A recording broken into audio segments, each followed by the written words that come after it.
बनवूया अंडा मसाला। कांदा घेतलाय, टोमॅटो घेतलाय, अद्रक, लसूण आणि कोथिंबीर। कांदा आपला फ्राय करून घेऊया। कांदा,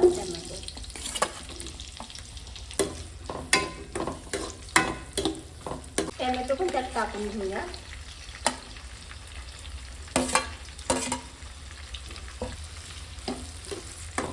होईपर्यंत झाकून घेऊया।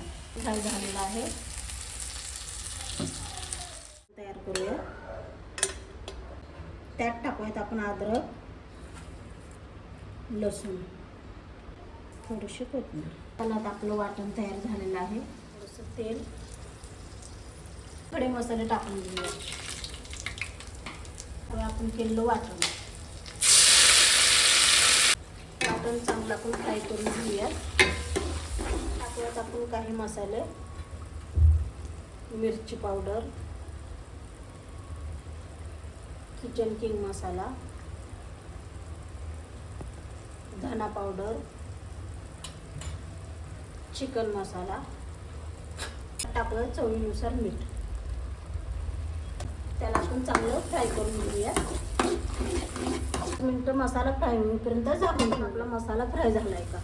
आपला मसाला चांगला फ्राय झालेला आहे। त्यात आपण बॉईल केलेले अंडे टाकूया आणि मिक्स करूया।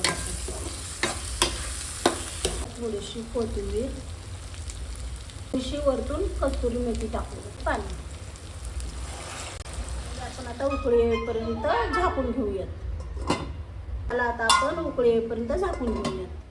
आपण अंडा मसाला तयार आहे का? आपला अंडा मसाला तयार झालेला आहे।